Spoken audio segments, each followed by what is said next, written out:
Hello, hello. Welcome everyone to the Masterpiece Lounge. I am your hostess, certified life coach, author, and speaker. Come on in and say hello and let me know where you're tuning in from.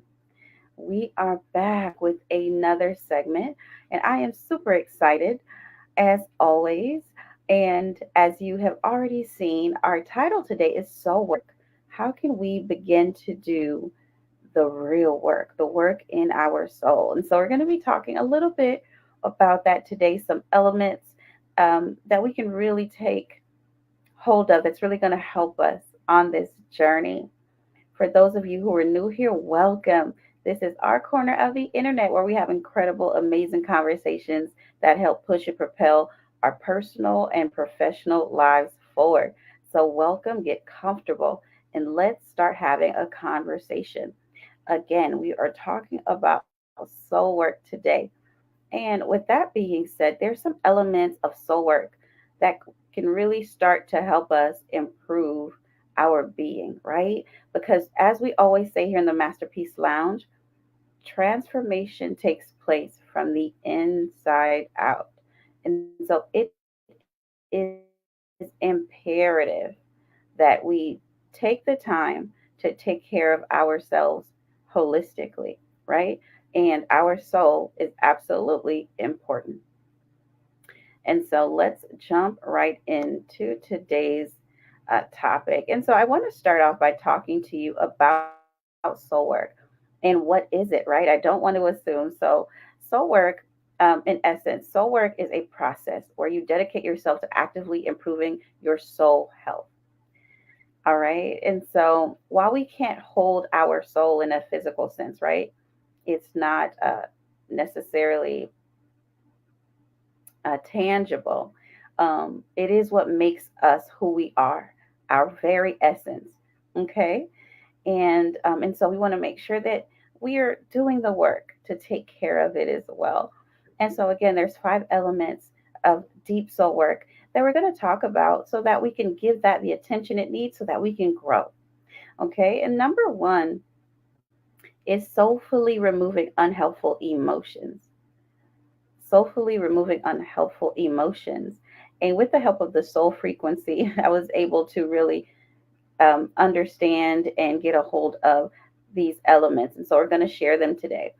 Soulfully removing unhelpful emotions. And so we know that we all experience emotions all of the time, right? And so it's important that we stay in the moment. We talked about mindfulness a lot here in the Masterpiece Lounge, and I'm going to talk about it again as well. And so, being in the moment, being mindful is very important. When you are present, it's important that we feel gratitude. It's important that we are grateful for what we're feeling, what we're experiencing, what's taking place in our lives in this moment. Emotions that drain your soul normally belong to the past, if we're being honest, right? And they can show up as regret or worries about our future. But we want to make sure that we are living in the present. So, any emotions that are not helpful to our growth, we want to remove them. So, I want you to ask yourself, do you spend most of your time in the past or the present? And is that having a negative effect on you or not? Would you feel more abundant? Would you feel more healthy if you actively let go of some of these obsessions that you have about what's going to happen tomorrow, what could have went differently in the past, right? And so you want to release and let go of these emotions that are not helpful to you at all. Number two, soulfully accepting responsibility for your choices. We have all made decisions that we are proud of, but we've also made decisions that we're not so proud of. But our choices have a significant impact on our soul. Okay. We often tie emotion into the result of our choices. We mourn the loss of what we maybe didn't get to do or something we had, but then it's no longer in our reach, right? But here's the thing, when you spend time focusing on choices and what you should have done, what you should do, it can burden you, right? And we don't want that.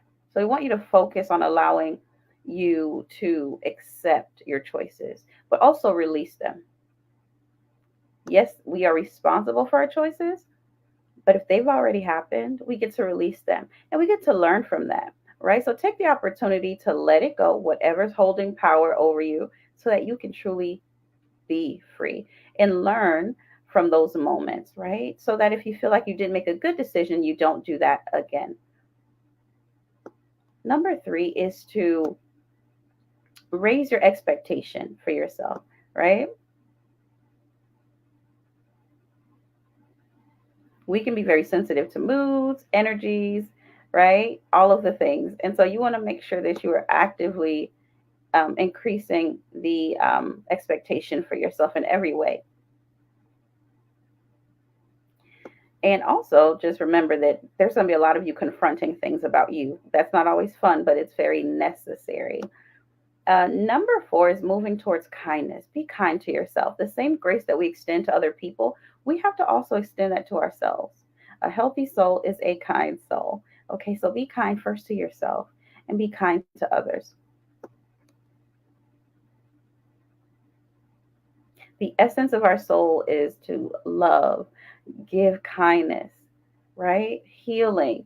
And so it's just most important that we are living in that space. Kindness can often be found in stillness. So when we talk about meditating on the word of God, being still, you're also inviting kindness into your world and into your soul. Number five is to seek the truth, not your truth, but the truth that never changes, the word of God. Feed your soul the word of God. And so, with this, you'll be able to really realize and to look beyond yourself and to look at God and how He sees us. And then we can see ourselves through the eyes of the King, which is so incredible and so imperative as well. And so, again, I hope that these elements of soul work are just a starting point for you so you can begin to do the really most important work on the inside. So I'm excited to hear and see your transformation, and I am excited to be a part of your journey. If that's something that you desire, go ahead and let's get in contact and let's get to work. And so, guys, thank you for hanging out with me today in the Masterpiece Lounge. I am your hostess, certified life coach, author, and speaker, Chris Natha DeRozier, signing off until next time. And until then, be well. Take care.